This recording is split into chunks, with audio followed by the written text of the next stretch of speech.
फजर की अजान में लाउडस्पीकर का इस्तेमाल करने के खिलाफ इलाहाबाद यूनिवर्सिटी की वाइस चांसलर संगीता श्रीवास्तव की पुलिस में शिकायत के बाद मस्जिद इंतजामिया ने फौरी तौर से कदम उठाया है। सिविल लाइंस मस्जिद इंतजामिया कमेटी ने मस्जिद में लगे दोनों लाउडस्पीकरों की आवाज 50% तक कम करने का फैसला किया। साथ ही मस्जिद में आवाजा दोनों लाउडस्पीकरों का रुख वीसी संगीता श्रीवास्तव के मकान की तरफ से हटा दिया गया है। मस्जिद इंतजामिया कमेटी का कहना है कि प्रोफेसर संगीता श्रीवास्तव गुज़श्ता कई बरसों से मस्जिद के करीब रह रही हैं, लेकिन उन्होंने अजान की आवाज़ को लेकर कभी कोई शिकायत नहीं की थी। मस्जिद इंतजामिया का यह भी कहना है कि मस्जिद के इर्द गिर्द रहने वाले तमाम पड़ोसियों की सहूलियात का ख्याल रखा जाएगा। नहीं, ठीक है, उनको प्रॉब्लम थी उस चीज़ से, उनको आवाज़ से प्रॉब्लम थी, थोड़ा उनको साउंड से प्रॉब्लम थी, तो हम लोगों ने उनके पत्र का जो उन्होंने पत्र दिया था उसका ध्यान रखते हुए और आवाज़ को 50% से डिग्रेड कर दिया है, कम कर दिया गया है। और बाकी ऊपर जो साउंड वो लगा है उसका जो फेस है वो उनके घर की तरफ से हटा के दूसरी तरफ कर दिया गया है, तो अब इससे उनको प्रॉब्लम नहीं होगी। 50% से आवाज़ भी कम कर दी गई है। उनके जो पत्र है उसका पूरा ख्याल और ध्यान रखा गया है कि अगर उनको प्रॉब्लम है तो चीज़ें नहीं होनी चाहिए। क्या आपके पास भी भेजा गया था कि ऐसा करना? नहीं, हमारे पास नहीं आया था। अगर हमारे पास आया होता पहले ही तो हम पहले ही करवा दिए होते। अगर हम लोग एक सोसाइटी में, एक मोहल्ले में रह रहे हैं, किसी को भी अगर प्रॉब्लम है किसी चीज़ से तो उसका ध्यान रखना चाहिए। मध्य प्रदेश में हुकूमत की एहतियाती तदाबीर के बावजूद कोरोना मरीजों की तादाद में इजाफा जारी है। कोरोना के सबब सबसे ज्यादा मरीज इंदौर और भोपाल में दर्ज किए जाने के सबब हुकूमत ने आज रात से इंदौर और भोपाल में जहां रात के कर्फ्यू का फैसला किया है, वहीं रियासत के 8 अजला जबलपुर, ग्वालियर, उज्जैन, रतलाम, छिंदवाड़ा, बुरहानपुर, बैतूल और खरगोन में आज रात से कर्फ्यू का निफाज तो नहीं होगा, मगर दुकानें रात 10 बजे से बंद कर दी जाएंगी। वज़ीर आला शिवराज सिंह ने रियासत के शहरियों से मास्क लाजमी तौर पर लगाने और सोशल डिस्टेंस पर अमल करने की अपील की है। भोपाल और इंदौर में कोरोना के बढ़ते मरीजों के सबब आज रात से कर्फ्यू का निफाज हो जाएगा। हालांकि कोरोना की बढ़ती तादाद को देखते हुए हुकूमत, महकमे सेहत, जिला इंतजामिया के साथ समाजी तंजीमों ने भी बेदारी मुहिम शुरू कर दी है। राजधानी के कुछ दुकानदारों और फल बेचने वालों ने यहां तक लिख रखा कि मास्क नहीं तो फल नहीं, जबकि कुछ लोग हुकूमत के जरिए रात के कर्फ्यू को गैर जरूरी बता रहे हैं। कोरोना के बढ़ते मामले, रात में कर्फ्यू के निफाज को लेकर आम अवाम की राय क्या है और अवाम कोरोना को लेकर कितना बेदार हैं, हमारे नुमाइंदे मेहताब आलम ने इसका जायजा लिया। मध्य प्रदेश में कोरोना के बढ़ते मामले को देखते हुए भोपाल और इंदौर में आज रात से रात का कर्फ्यू लागू हो जाएगा, जहां पर उसके अलावा 8 जिलों में रात 10 बजे से बाजारें बंद हो जाएंगी। आइए देखते हैं कि भोपाल में लोग जो है इसको लेकर कितना जागरूक है, क्या उनको मालूम है। और फिर हमें देखते हैं कि भोपाल में ऐसे भी फल वाले हैं जिन्होंने साफ लगा रखा है कि मास्क नहीं तो फल नहीं। क्या वजह है? मास्क नहीं फल नहीं, मास्क लगाओ और फल जब भी मिलेगा आपको। मास्क लगाएंगे तभी फल मिलेंगे जो है। यहाँ पर और भी हमारे साथ कुछ लोग मौजूद हैं। आप लोग क्या कर रहे हैं यहाँ पे? जी, हम जो है मास्क बांट रहे हैं ताकि आवाम को कोरोना संक्रमण से जागरूक किया जा सके, क्योंकि कोई भी लॉकडाउन और कोई भी कर्फ्यू जो है कोरोना संक्रमण को नहीं रोक सकता। आवाम की जागरूकता, उनकी बेदारी से ही इस संक्रमण को रोका जा सकता है। तो हमारी कोशिश है कि आवाम बेदार हो तो इंशाल्लाह जल्द अज जल्द ये बीमारी हमारे शहर और हमारे मुल्क से ख़त्म होगी। आवाम को भी बेदार होना पड़ेगा। ये कुछ और लोगों से ज़्यादा लेते हैं कि वो इस तरह की चीज़ों को कैसे देखते हैं और उनका अपना क्या मानना है। आपका नाम? जावेद बेग। जावेद साहब जो है क्या वजह मानते हैं, क्या अब सरकार के ऐलान से दूर हो जाएगा और रात का कर्फ्यू? नहीं साहब, देखिए, अगर कर्फ्यू लगाना था तो दिन का लगाना चाहिए जब आवाजाही ज़्यादा होती है। रात में तो वैसे ही लोग घरों की तरफ रवाना हो जाते हैं और थक हार के सो जाते हैं खाना खा के। तो मेरी समझ में नहीं आ रहा कि रात का कर्फ्यू जो है उससे कितना इसमें इफेक्ट पड़ेगा। कोरोना की वापसी है तो फिर कम से कम 10-15 दिन के लिए, हफ्ते भर के लिए, महीने भर के लिए इनको दिन में भी पुरानी तरीके से कर्फ्यू लगाना चाहिए और सारी चीज़ें बंद करनी चाहिए। पुराने तरीके से कर्फ्यू लगाना चाहिए। औरंगाबाद शहर में अब मसाजिद और मजहबी मकामात से कोरोना वबा के ताल्लुक से बेदारी पैदा की जाएगी। मसाजिद के लाउडस्पीकर से हुकूमत की कोरोना गाइडलाइंस का ऐलान किया जाएगा।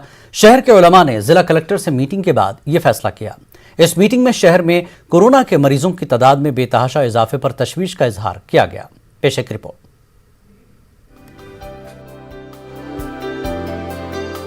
कोरोना वबा ने औरंगाबाद शहर में कोहराम मचा रखा है।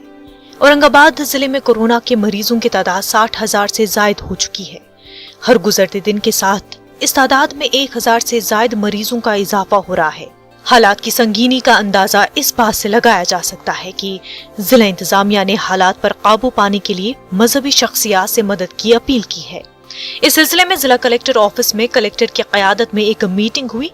इस मीटिंग में आला हुकाम की मौजूदगी में हालात हाजरा का जायजा लिया गया। मीटिंग में उलमाए किराम भी कसीर तादाद में मौजूद थे। जिला कलेक्टर सुनील चौहान का कहना है कि हालात पर काबू पाने के लिए शहरियान का ताउन लाजमी है। 1100 तक पेशेंट आए हैं। अगर ये इसी तरह से आगे बढ़ता गया तो मेरे पास जो बेड है, आज मेरे पास 1700 बेड खाली है, बोले तो CCC से DCS तक है। अगर इसी स्पीड से आ गया तो ये व्यवस्था और बढ़ानी पड़ेगी। तो इसलिए आज की मीटिंग के बाद में आपके थ्रू मैं सभी नागरिकों सिटीजन से अपील करता हूँ, तो जो भी बाकी लोग हैं जिन ये चीज़ों से थोड़े दूर है, मेरी उनसे भी रिक्वेस्ट है कि वो प्रशासन के साथ आए। मैं और CP साहब फिर से शहर में जाने वाले, अभी हमारे साथ ये सब मौलाना भी आ जाएंगे, इसलिए हमारी जो ताकत रहेगी समाज से बात करने की और बढ़ेगी।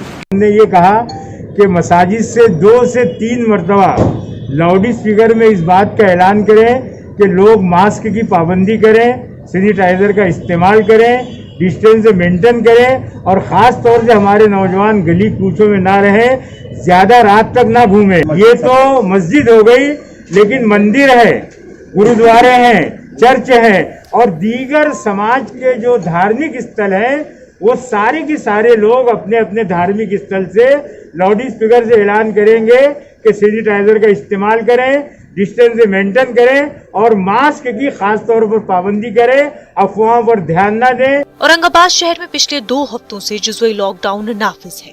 रात में मुकम्मल कर्फ्यू लगा हुआ है। शनिचर और इतवार को मुकम्मल लॉकडाउन रहता है। इन तमाम इक़दामात के बावजूद कोरोना मरीजों की तादाद में कमी होने के बजाय इजाफा हो रहा है। शहर के अस्पतालों में बेड की किल्लत का अंदेशा है। ऐसे संगीन हालात में उलमा ने इंतजामिया से मुकम्मल ताउन का यकीन दिलाया है। जब तक समाज हमारे साथ में होगा तो इसका इम्प्लीमेंटेशन अच्छी तरह से नहीं होगा। तो आज इसी बात के लिए हम सोसाइटी की तरफ गए, समाज की तरफ गए और सभी धर्मगुरु ने हमको प्रॉमिस किया है कि ये बात को उनके नमाज के बाद में अजान के स्वरूप में सब कौम को बता देंगे, उनसे अपील भी करेंगे।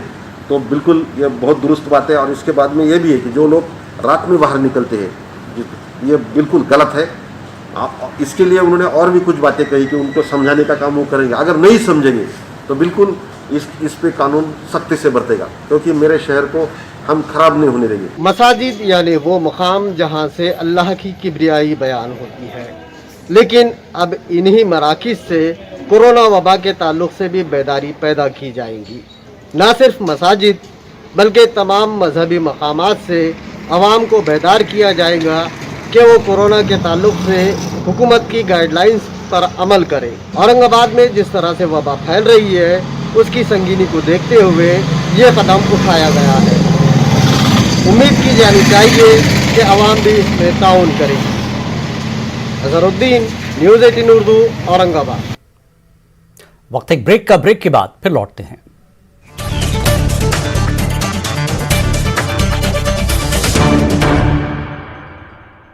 MDH बिरयानी मसाला, बड़ी जंग, 1200 रिपोर्टर, 20 चैनल और 15 भाषाएं।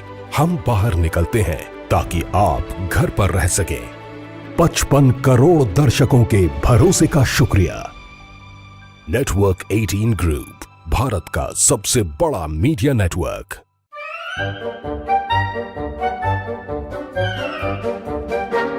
अखबार हुआ ठप, आउटडोर हुआ बेकार, टीवी ही दे रहा है विज्ञापन को तेज रफ्तार। करोड़ों दर्शकों तक न्यूज़ 18 पहुंचाएगा आपका ऐड। न्यूज़ 18 की टीम दमदार बनाएगी आपका ऐड शानदार। जल्दी कीजिए, कहीं छूट ना जाए ये सुनहरा मौका। हमें मेल करके उठा लीजिए बड़ा फायदा। ये स्पेशल ऑफर है अगले 15 दिनों तक। साथ ही मिलेगा हमारी वेबसाइट पर प्रमोशन। आज ही मेल करें adsales@nw18.com पर। न्यूज़ 18 इंडिया, आपका पसंदीदा नेशनल न्यूज चैनल, उपलब्ध है टाटा स्काई के चैनल नंबर 519 और एयरटेल के चैनल नंबर 318 पर। कोरोना की हर खबर देखते रहिए न्यूज़ 18 इंडिया पर।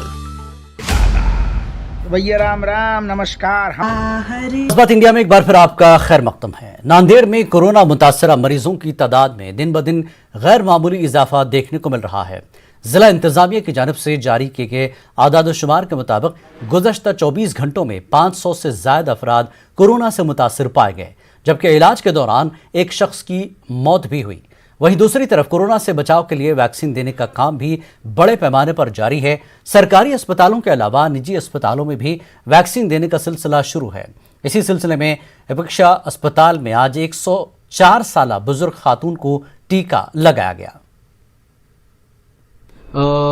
टोटल 27 अस्पताल जो है वो योजना के अंतर्गत है और उनमें से 10 हॉस्पिटल्स जो है वो शासकीय जैसे कि गवर्नमेंट है, तो बाकी जो 17 है वो प्राइवेट हॉस्पिटल्स है, जिनमें से 10 जगहों पर हमने फिलहाल ये लसीकरण मुहिम का कार्य शुरू कर दिया है और उसमें अभी तक 2500 से ज़्यादा लोग। महाराष्ट्र का अमरावती कोरोना की दूसरी लहर की जद में है, जिसकी वजह से जिले में 15 दिनों का लॉकडाउन लगाया गया है, लेकिन रफ्ता रफ्ता जिला अनलॉक किया जा रहा है। इबादत गाहें अभी भी पूरी तरह बंद हैं। सिर्फ 4 लोगों को मस्जिद में नमाज अदा करने की इजाजत दी गई है। शहर की तमाम मस्जिदों के बाहर मस्जिद कमेटी की जानिब से हिदायतनामा लगाया गया, जिसमें मुसल्लियान से घर में नमाज अदा करने की अपील की गई। जामा मस्जिद मरकज़ है अमरावती शहर की। कोरोना की वजह से हमने मस्जिद को सरकार के पालन कर रहे हैं, हम सरकार के लिए ये इसलिए मस्जिद अभी बंद कर दी हमने। हम इसका पालन कर रहे हैं। घरों पर नमाज सब अपने अपने घरों में नमाज़ पढ़ रहे हैं और दुआ चालू है कि पूरे देश में जितने आलम में लोग बस रहे हैं, पूरी उम्मत के लिए दुआ चालू है कि अल्लाह ये बलाओं को टाल दे, ये कोरोना को वापस इसको हटा दे अल्लाह। इसकी दुआ चालू है हर घर के अंदर।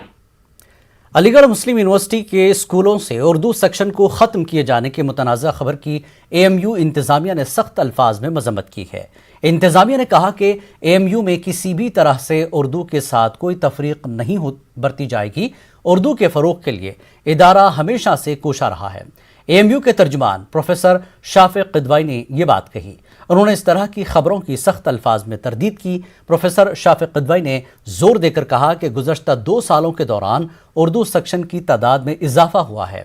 AMU उर्दू की बका के लिए हमेशा काम करता रहेगा। 5 सालों में उर्दू का कोई सेक्शन न ख़त्म किया गया, न उससे पहले कोई ख़त्म किया, बल्कि पिछले 2 सालों में उर्दू सेक्शन की तादाद में इजाफा हुआ है।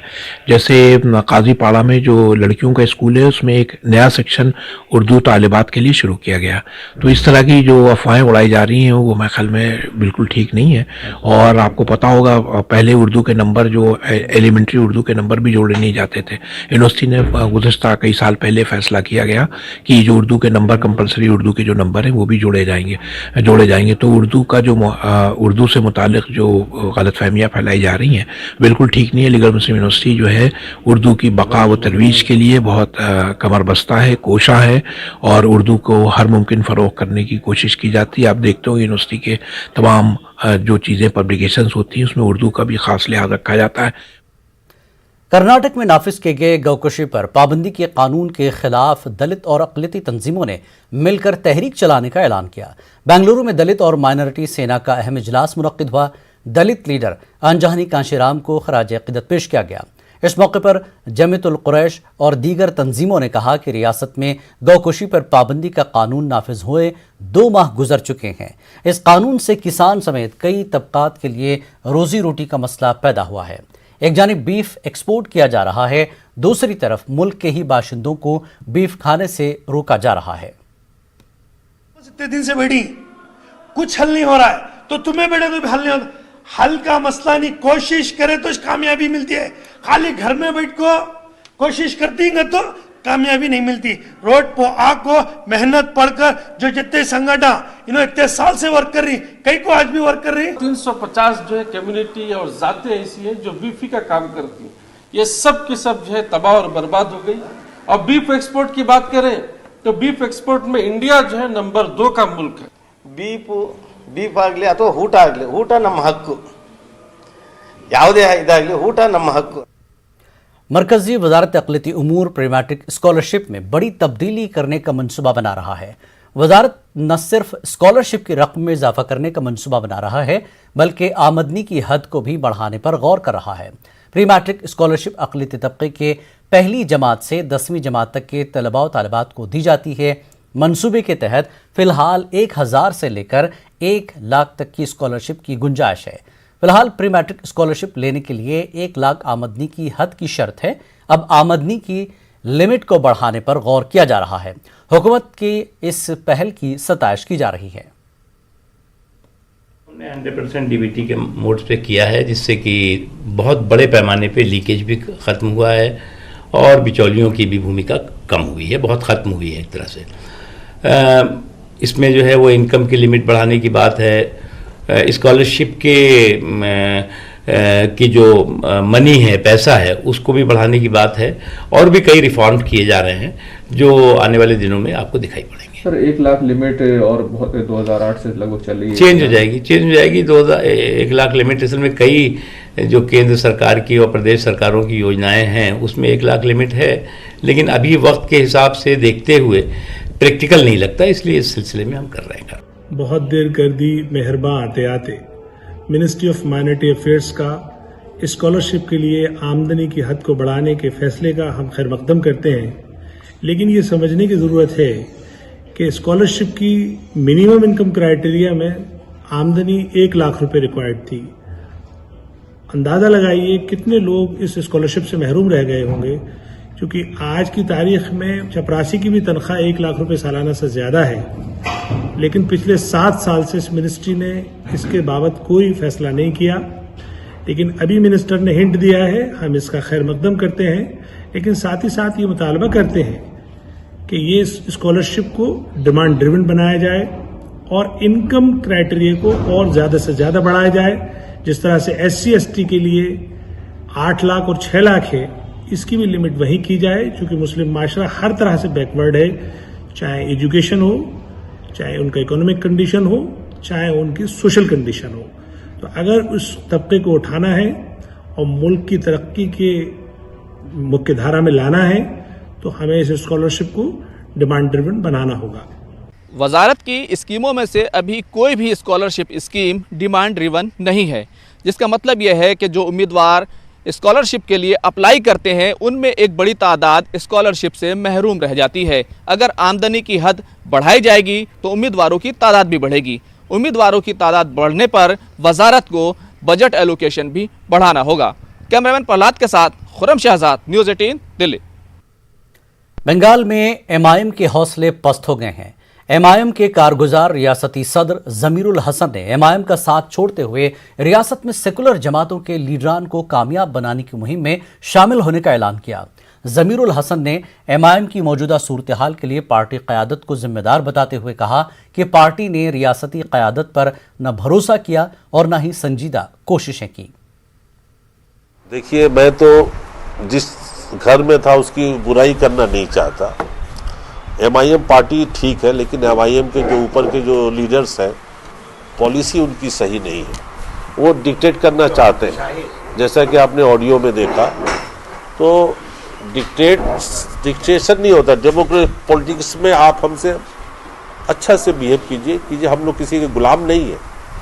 और आज देखिए, जिस दिन से मैंने छोड़ा है ना, आज MIM को कैंडिडेट तक नहीं मिल रहा। सबका यही कहना है कि हसन जो भी कैंडिडेट हमने सेलेक्ट किया था, इससे पहले मैंने यही मैसेज दिया था कि हम 20-25 कैंडिडेट देंगे जो TMC को नुकसान नहीं पहुंचे, किसी BJP को फायदा नहीं पहुंच सके। हमारी लड़ाई खत्म नहीं हुई है। हमने अभी सिर्फ देखा है कि कौन ज़्यादा खतरनाक है, कौन कम खतरनाक है। BJP वो देश के लिए बहुत खतरनाक है। हम अपने मुसलमान तकलीफ बर्दाश्त कर लेंगे देश के लिए, कुछ दिन के लिए हम और बर्दाश्त कर देंगे, लेकिन हम आइंदा हमारी लड़ाई जो है वो जारी रहेगी। नंदीग्राम मैं चाहता हूँ वहाँ शुभेंदु अधिकारी बहुत ज़्यादा वोटों से हारे, उसका गुरूर, उसका जो प्राउडनेस वो टूटे, और इसलिए मैं जाके वहाँ दीदी के लिए काम कर। उर्दू सहाफ़त के 200 साला जश्न के मौके पर आज कोलकाता में भी सेमिनार का इनेकाद किया गया। सेमिनार में उर्दू सहाफ़त की तरक्की पर जोर देते हुए आलमी सतह पर सहाफ़ती तंजीम बनाने की ज़रूरत पर भी जोर दिया गया। इस मौके पर मौलाना कारी शफीक ने उर्दू सहाफ़त के मुस्तकबिल को खुश आइंद बताते हुए मौजूदा दौर में उर्दू सहाफ़त के रोल को अहम बताया। सच्चाई को उजागर करने का जरिया अगर मीडिया बन जाए तो इंशाअल्लाह आवाम उसका इस्तेमाल करेगी और उसके जराए वसाइल अगर हम नहीं बनाएंगे तो कुदरत हमें बना कर देगी। ऐसे ऐसे मैंने रिसाले और अखबारात को मैंने देखा है, बहुत खस्ता हालत में अपने वक्त को स्टार्ट किया, लेकिन आज दुनिया में वो चल रहा है, तो इससे घबराने की भी जरूरत नहीं है। अकोला में 2017 में एक मजहबी त्यौहार के दौरान फसाद बरपा हुआ था, जिसमें पुलिस कर्फ्यू में एक खातून समेत 3 अफराद हलाक हो गए थे। अब इस मामले में अदालत ने फैसला सुनाते हुए 17 अफराद को बाइज्जत बरी कर दिया। इस मामले में पुलिस ने साबिक कारपोरेटर समेत कुल 17 लोगों के खिलाफ मामला दर्ज करते हुए कार्रवाई की थी। ताहम अदालत ने इन लोगों को बेकसूर ठहराते हुए इन्हें बाइज्जत बरी कर दिया। हालिया दिनों Amravati municipal corporation standing committee chairman का इंतखाब अमल में आया। इस इंतखाब में भले ही बीजेपी के उम्मीदवार सचिन रसाने ने जीत दर्ज की हो, लेकिन स्टैंडिंग कमेटी चेयरमैन का ये इलेक्शन पूरे महाराष्ट्र में मौजूए बहस बना हुआ है और इसकी वजह है इस इंतखाब में शिवसेना और कांग्रेस के वोटरों ने एमआईएम के उम्मीदवार को वोट दिया, जिसके बाद सियासी गलियारों में चिमगोइयां हो रही हैं। महानगर पालिका के ऊपर आज भी 90 करोड़ रुपए का कर्जा है। 4 सालों के अंदर कोई विकास के कार्य महानगर पालिका के द्वारा शहर के अंदर नहीं किए गए हैं। इससे तंग आकर फिर हम लोगों ने, जो विपक्ष है उसने तय किया कि हम इस बार बीजेपी को मजा चखाएंगे और वो जो नशे में चूर बैठे हैं और कुछ कोशिश अपने तरफ से नहीं कर रहे हैं, उसके लिए हम लोगों ने सभापति का चुनाव लड़ा और पूरा विपक्ष साथ में आया। खरं पाहिलं आणि हिंदुत्वाची कास जर राहिली असती शिवसेनेला तर कालच्या निवडणुकीमध्ये शिवसेनेला तटस्थ राहता आलं असतं, पण सत्तेच्या लाचारीसाठी आणि हे पद आपल्याला मिळावं या हेतूने किंवा मलिदा खाता यावा या हेतूने अमरावती महापालिकेच्या स्थायी समिती सभापती पदाच्या निवडणुकीत शिवसेनेने आपलं हिंदुत्व गुंडाळून चक्क एमआयएम सोबत युती केलेली आहे आणि काल अमरावतीमध्ये देखील त्यांनी हिंदुत्व सोडल्याचा। इस बुलेटिन में फिलहाल इतना ही। आदाब।